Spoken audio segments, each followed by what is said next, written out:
Hola mis amigos, ¿cómo están? Espero que todos se encuentren muy bien. Bienvenidos al canal. Yo soy Sil y estoy muy contenta de estar nuevamente con todos ustedes por este medio, así que desde ya muchísimas gracias por su tiempo y apoyo. Les quiero recordar que si aún no están suscriptos, los invito a hacerlo.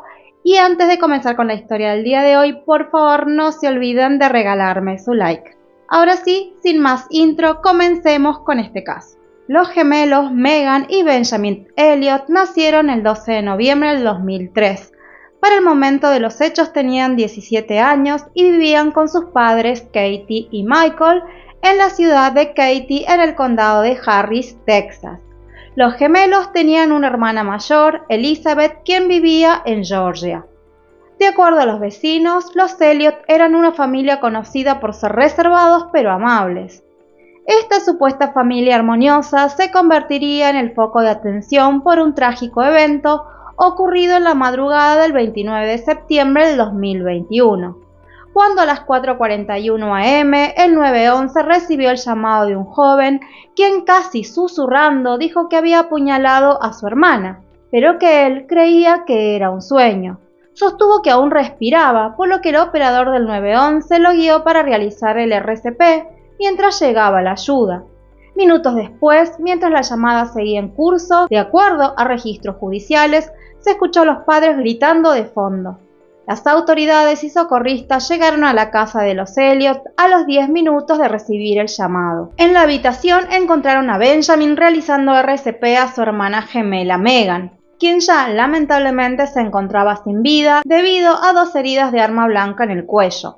De acuerdo a lo que posteriormente declararon los paramédicos, la joven ya presentaba un color gris y la sangre a su alrededor se había comenzado a coagular, lo que indicaba que ya llevaba un tiempo sin vida. Al lado de ella encontraron el arma del hecho, un cuchillo de supervivencia que pertenecía a Michael, padre de los gemelos, y del cual, de acuerdo a declaraciones posteriores, Benjamin estaba enamorado. Al poco tiempo de la llegada de las autoridades se presentó el abogado de la familia Elliot para representar a Benjamin. El detective solicitó a Benjamin su celular y la contraseña, que era un código alfanumérico, flash con mayúscula, seguido de R0X.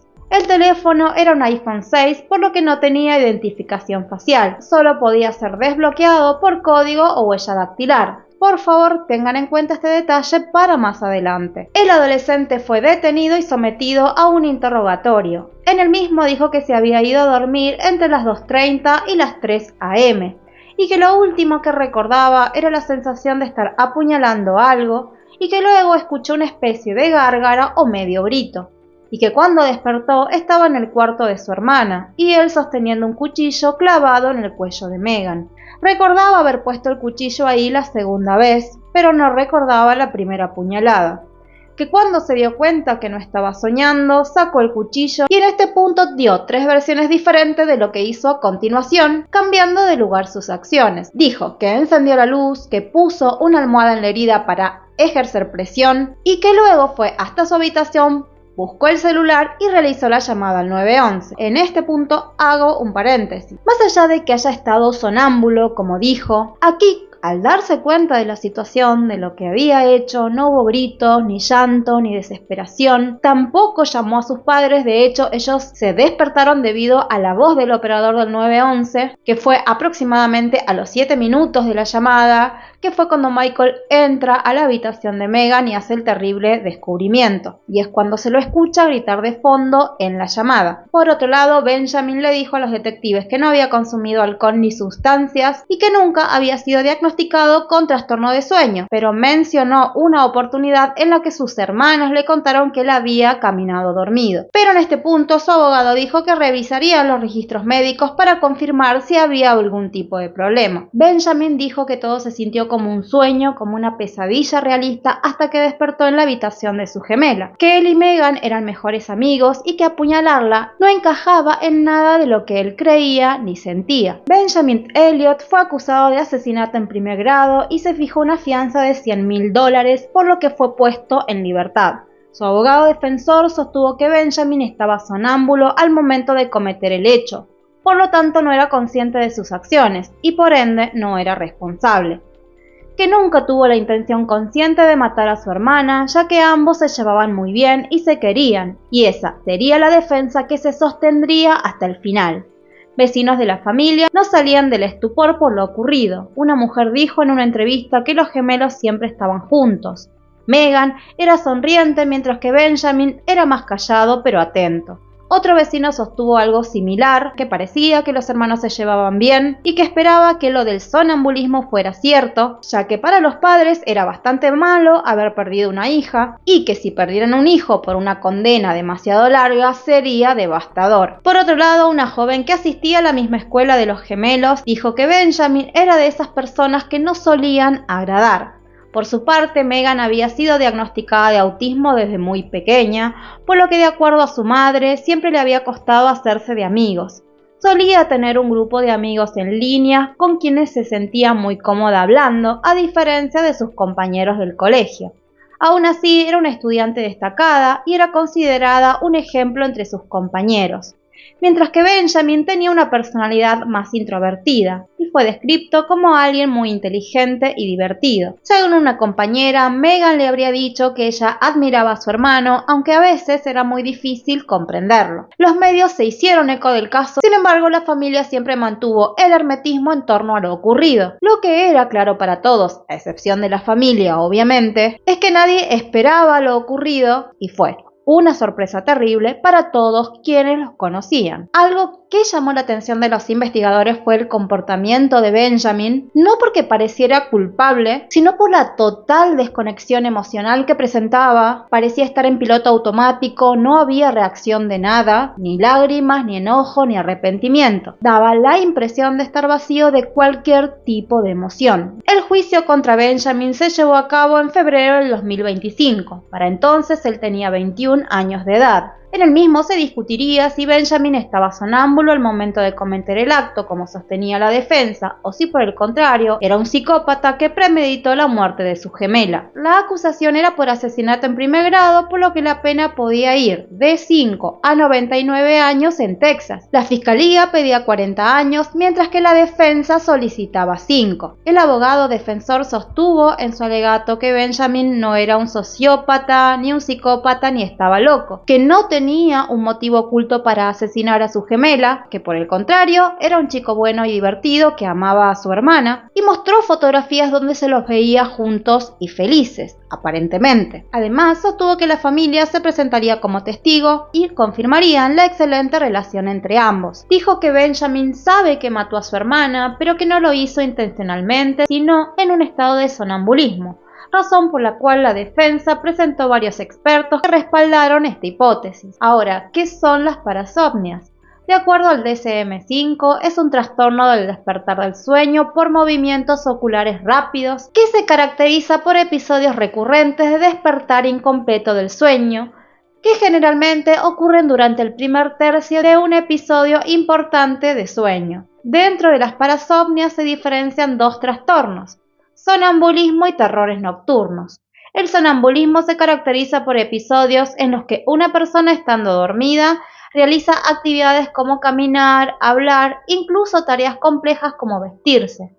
Los ojos suelen estar abiertos, pero la persona no muestra conciencia o reconocimiento de lo que está haciendo. Es importante tener en cuenta ciertos criterios para su diagnóstico, como episodios repetidos de levantarse de la cama dormido y caminar con la mirada perdida sin responder a los demás, despertarse con dificultad. Por lo general no hay o hay pocos recuerdos de las imágenes del sueño. La persona no suele recordar el episodio al despertar. Hay actividad motora durante el sueño. La persona puede caminar, hablar e incluso realizar tareas más complejas como vestirse, pero por lo general suelen realizar actos cotidianos. Por otro lado, hay ausencia de conciencia y reconocimiento, es decir, que no hay conciencia ni reconocimiento de lo que se está haciendo. Por otro lado, hay confusión y desorientación al despertar, y solo suelen despertarse o pueden despertarlos con gran dificultad, es decir, que debe haber un estímulo externo como desencadenante para que despierten. Y en muy raras ocasiones suelen darse actos violentos. Y de acuerdo a un estudio, casi el 100% de estos casos violentos se dan por dos factores: provocación y proximidad. Es decir, no son ellos quienes buscan a sus víctimas, sino las personas a ellos, por ejemplo, intentando despertarlos o conduciéndolos hacia su cama, pero sabemos que este no es el caso. Estos serían entonces los criterios más importantes para el diagnóstico de sonambulismo y más adelante veremos si Benjamin los cumple o no. Para argumentar la teoría del sonambulismo, la defensa presentó a varios expertos del sueño. Uno de ellos fue el Dr. Pressman, quien sostuvo que es posible caer en un sueño de ondas lentas en 5 o 6 minutos. De hecho, ellos hicieron una prueba de sueño a Benjamin, quien se habría quedado dormido en sueño lento a los 11 minutos, determinando que el adolescente se dormía rápidamente, pero tenía problemas para despertar. El estudio mostró que tenía una puntuación elevada en la escala de somnolencia. Este experto creía que el apuñalamiento fue un comportamiento automático debido a la experiencia de Benjamin con los cuchillos.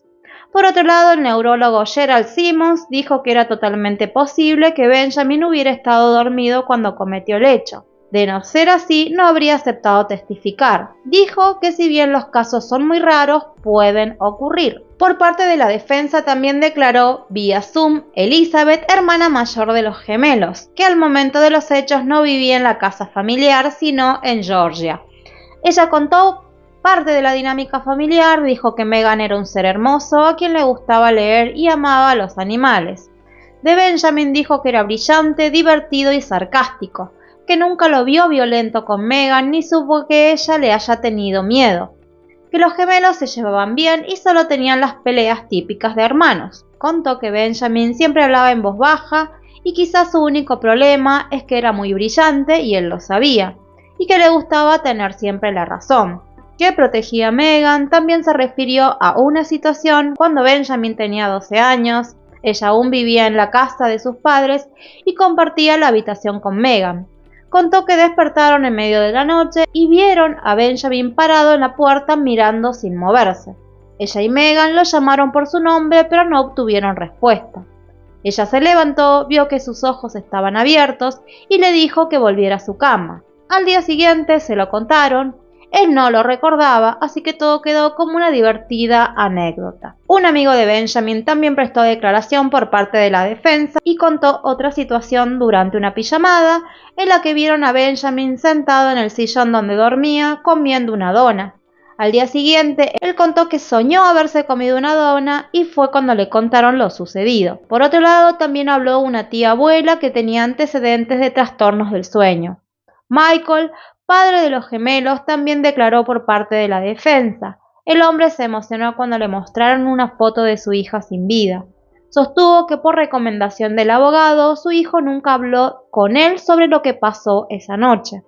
Dijo que los gemelos se llevaban bien, que Benjamin era un buen chico. Ante la pregunta de la fiscal sobre los mecanismos que utilizaron para que Benjamin no vuelva a levantarse por la noche y haga cosas, el padre contó que habían puesto una alarma en la puerta de la habitación de Benjamin que se activaba o desactivaba con un código. Para eso se podía utilizar un llavero o un tablero que estaba en la parte exterior de la habitación. Esto se hizo con la intención de que si él despertaba sonámbulo y salía de su habitación, la alarma se activase. Cuando se le preguntó de quién fue la idea, él supuestamente dijo que fue de Benjamin, que él quería sentirse tranquilo y seguro. También sostuvo que su hijo se había quebrado en varias oportunidades por lo ocurrido, pero que jamás hablaron de esa noche. En cuanto a la declaración de Katie, esta dijo que Megan era increíble, le atraía el arte, algo que le ayudaba a expresarse, pintaba y escribía poesía. Sostuvo que era una hija muy amorosa. De Benjamin dijo que era amable y servicial, que cuidaba de las personas. También habló de que vio el arrepentimiento en él, que los gemelos se llevaban bien, que no había nada extraño en su relación. Sin embargo, claramente no todo era como lo hacía parecer la familia, ya que la fiscal le consultó sobre el intento de Megan de acabar con su vida, algo que había sido mencionado por Elizabeth durante su declaración, algo que claramente rompía con esa imagen de familia idílica que querían presentar. Katie dijo que eso sucedió cuando Megan cursaba el 9º grado y vivían en casa de su madre, ya que con sus trabajos no llegaban a fin de mes, que ella despertó para ir al trabajo y se encontró con una nota de Megan donde decía que había bebido lejía. Megan estaba despierta y consciente. Katie llamó al 911 y finalmente descubrieron que en realidad no había bebido lejía. Según Katie, su hija simplemente estaba estresada por la mudanza a casa de su abuela. Era claro que la defensa tenía a su favor la presencia de la familia que apoyaban a Benjamin y eso ejercía presión tanto en el jurado como en el juez, ya que esos padres habían perdido una hija y podrían perder también a su hijo si se le daba una condena elevada. Por su parte, los fiscales, quienes tenían todas las pruebas a su favor, intentaron desbaratar la hipótesis del sonambulismo, ya que para ellos la muerte de Megan en manos de su hermano no solo fue intencional, sino también premeditada, ya que tanto las pruebas como las acciones del acusado, tanto antes como después del hecho, no encajaban con un caso de sonambulismo, aunque para la defensa todo en Benjamin era una excepción. Por un lado, causalmente el cuchillo con el que apuñaló a su gemela lo recibió horas antes del hecho. Por otro lado, las pericias a su celular dio información crucial. Se descubrió que la tarde anterior, exactamente a las 4:28 p.m., el acusado activó una alarma para las 4:01 de la madrugada del hecho, además de tener activada la alarma para la escuela a las 5:30. De acuerdo a lo declarado por Benjamin, él se fue a dormir entre las 2:30 y 3 de la madrugada. Sin embargo, su celular no dice eso. El celular estuvo activo toda la noche hasta las 4:17 am. Hasta antes de las 4, él estuvo viendo videos en YouTube, navegando por Reddit, haciendo búsquedas en Amazon de kit de cuchillos, entre otras cosas. Es decir, que nunca durmió. Por otro lado, a las 4 am, él desactiva la alarma de las 4:01 activada la tarde anterior, claramente antes de que suene, y desactiva también la de la escuela. Era evidente que no quería dormir y que nadie más se despertara o que lo interrumpieran cuando cometía el hecho. Aquí hay que tener en cuenta otra cosa. Cada vez que él utilizaba su celular debía poner el código de desbloqueo. Si recuerdan, les dije que era flash con mayúscula R0X. Acción que claramente alguien que está sonámbulo no podría realizar tantas veces, porque se debe ser preciso, estar consciente de cuál es la clave, cómo escribirla. Por otro lado, él tenía la aplicación de salud en su celular, por lo que cada uno de sus pasos quedaron registrados. A las 4:06 bloquea su celular. A las 4:08 camina la distancia exacta que había entre su habitación y la de Megan. Se cree que fue para ver si ella estaba despierta o no. Él camina 2.7 metros de ida y 2.7 metros de vuelta, en un total de 18 pasos. A las 4:17 el celular es bloqueado y no registra más actividad hasta las 4:41, que es cuando llama al 911. Con lo mencionado hasta aquí, de acuerdo a los fiscales, no se puede hablar de una persona en estado de sonambulismo. Por un lado, porque estuvo despierto toda la noche navegando por internet. Por otro, porque uno de los criterios para el sonambulismo es la amnesia. Y de acuerdo a un experto del sueño presentado por la fiscalía, no hay memoria a corto plazo, la corteza prefrontal del cerebro está apagada, no hay recuerdo de los momentos previos, hay confusión, desorientación, no se sabe quién está ni dónde se está. Sin embargo, él tuvo conciencia para navegar por internet, ver videos en YouTube, hacer búsquedas en Reddit, en Amazon, bloquear y desbloquear su teléfono muchas veces, llamar al 911 donde reconoció haber apuñalado a su hermana. Es decir, que cuando despertó sin ningún estímulo externo, que es también otro criterio para el diagnóstico, porque nadie lo despertó, él reconoció que lo hizo, reconoció dónde estaba y con quién estaba. Pero para la defensa y sus expertos, Benjamin era como la excepción a todos los criterios del sonambulismo. Volviendo a la llamada al 911, a los 7 minutos de esa llamada, el padre ingresó a la habitación y realizó el trágico descubrimiento.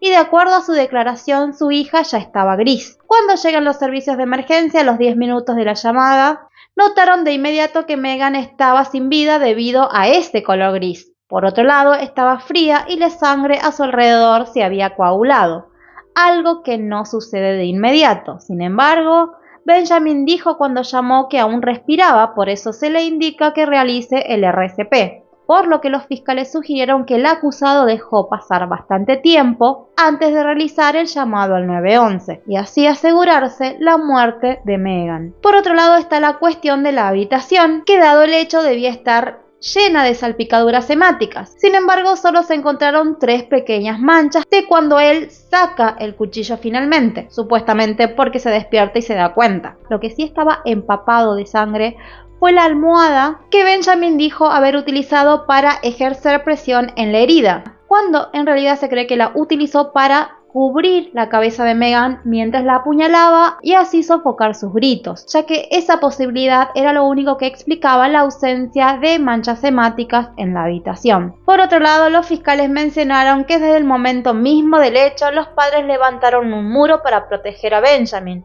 ya que cuando llegaron los detectives y quisieron entrevistar a los padres como testigos, que es lo que se hace en estos casos, el abogado, que ya estaba presente, les dijo que ese no era el momento adecuado y les pidió una orden de registro para revisar la casa. Otro punto que mencionó el detective que entrevistó a Benjamin fue la inteligencia de este. Los fiscales también criticaron el estudio del sueño llevado a cabo con el acusado, donde este tardó 11 minutos en dormirse. La fiscalía hizo su propio estudio donde tardó 33 minutos, pero recalcó el hecho de que el estudio no se llevó a cabo en el ambiente natural del sujeto, sino en un laboratorio donde las variables son más controladas. La fiscal dijo que la defensa intentaba hacer encajar los hechos y la evidencia para sostener su hipótesis del sonambulismo. Sostuvo además que desde ese supuesto episodio de sonambulismo a los 12 años, pasaron 5 años sin que volviera a caminar dormido, y en su próximo episodio simplemente mató a su hermana. Por otro lado, habló de la falta de motivos mencionados por la defensa, y la fiscal dijo que la mejor persona para explicar los motivos era el acusado, pero que no lo haría, y otras personas que podían saber o intuir la motivación era la familia, pero que ellos construyeron un muro a su alrededor. Por otro lado, dijo que ellos quisieron dar a entender que tenían una familia armoniosa sin problemas, cuando en realidad era claro que no era así. Por un lado, Meghan en su intento de acabar con su vida, y el hecho de que su gemelo le haya quitado la vida, dejan claro que no todo eran arcoíris y unicornios. También sostuvo que el hecho de que el responsable llamara al 911 no era sinónimo de que él no quiso encubrir el hecho, sino que lo hizo porque no tenía otra opción porque sería descubierto, y lo hizo además para preparar su coartada. Por todo lo expuesto, la fiscalía considera que Benjamin mató intencionalmente a su hermana gemela y que, dadas sus acciones previas, lo premeditó. Una psicóloga forense que trató a Benjamin sostuvo que este vivía con un conflicto profundo con su identidad. Dijo que durante las entrevistas reveló pensamientos intrusivos recurrentes sobre sí mismo y su hermana, sobre la vida que deseaba y no tenía. De acuerdo con la experta, el acusado había desarrollado una fijación silenciosa, no necesariamente de odio, sino de disociación. No sabía si la envidiaba, odiaba o deseaba ser Meghan. Por otro lado, durante todo el juicio, Benjamin no mostró emoción alguna. Nunca lloró al ver las imágenes de su hermana, tampoco mostró ninguna expresión que demostrara arrepentimiento. Estaba totalmente ajeno a todo, como si ese proceso no fuera sobre él. Claramente estamos ante una persona con un trastorno de personalidad grave, desde mi punto de vista es psicópata. Eso explica su incapacidad de expresar emoción alguna. El 24 de febrero del 2025, tras 5 horas de deliberación, el jurado encontró a Benjamin Elliott, de 21 años, culpable del asesinato de su hermana gemela y solicitó al juez indulgencia en su sentencia. Con esto entendemos que el jurado no aceptó que el sujeto haya cometido el hecho durante un episodio de sonambulismo, sino que era consciente de su acto. El 25 de febrero, antes de que el juez dictara la sentencia, los padres de Benjamin declararon ante el juez. Katie dijo que Meghan querría que su hermano volviera a casa con su familia, que querría toda la indulgencia posible. Por su parte, Michael dijo que conociendo a su hija, ella querría compasión por su hermano. El fiscal se dirigió al juez diciendo que sin remordimientos no hay rehabilitación, que no sea indulgente porque él no lo fue con su hermana. Dijo que era claro que él no sentía remordimiento alguno, ya que estuvo durante todo el juicio viendo fotografías de su hermana, de la autopsia, de cómo fue encontrada, sin que se le cayera una sola lágrima. El juez sentenció a Benjamin a 15 años de prisión y con la posibilidad de libertad condicional luego de 7 años y medio. Este indicó que el jurado solicitó indulgencia y además tuvo en cuenta la falta de antecedentes penales y la ausencia de problemas legales mientras estuvo en libertad bajo fianza. El abogado defensor estaba satisfecho con el resultado, aunque había solicitado 5 años. pero teniendo en cuenta su hipótesis, que no encajaba con ninguna de las pruebas, sin duda salió ganando. Este resultado dividió opiniones entre la gente. Creo que quedó bastante claro que tanto el jurado como el juez fueron influenciados por la presencia de los padres, ya que esos padres habían perdido una hija y sería muy doloroso que perdieran otro hijo por una condena elevada. Personalmente creo que esta condena ante un hecho tan grave fue demasiado liviana. Creo que 30 años hubiese sido más equivalente. Lo peor de este caso es que una persona que a mi parecer es peligroso va a estar en las calles luego de 7 años y medio y queda la sensación de que para Meghan no hubo justicia real. Es entendible la postura de los padres, pero creo que solo hasta cierto punto. Por otro lado, sin dudas, en esa familia hay una dinámica muy particular, de otro modo no se explicaría por qué los padres desde el minuto 1 protegieron a Benjamin, ya que generalmente los padres en una situación así, desconociendo los hechos, se toman un tiempo para reflexionar, hay un periodo de duelo, enojo, entendimiento, pero aquí no pasó nada de eso. Por otro lado, no creí en sus declaraciones de que en su familia todo estaba bien, de lo contrario no habría terminado en esta tragedia, con todo respeto obviamente a su profundo dolor. Creo que ellos sí vieron algo en Benjamin porque claramente tiene algún trastorno importante, pero muchas veces los padres entran en negación y prefieren mirar hacia otro lado o justificar situaciones para no romper con la supuesta imagen de familia armoniosa. Creo que en este caso la muerte de Meghan quedó desdibujada y todo se trató de Benjamin, incluso hasta para la familia. Amigos, hasta aquí la historia del día de hoy. Espero sus opiniones en los comentarios, ya saben que me encanta leerlos, les voy a estar respondiendo. Perdón si estoy un poco rara. Hace un par de horas comencé, no sé si con un estado gripal o una alergia demasiado fuerte porque bajó la temperatura de golpe, pero estuve durante toda la grabación estornudando. Me lloraron los ojos, tengo la nariz completamente congestionada, soy un desastre. Por favor, no se olviden de dejarme su like si no lo hicieron, de suscribirse si no lo están y de seguirme por mis redes sociales. Ya saben que no siempre YouTube está informando cada vez que subo un video. Y esto fue todo, gracias por acompañarme, los espero sin falta en un próximo video, se los quiere siempre, chau chau.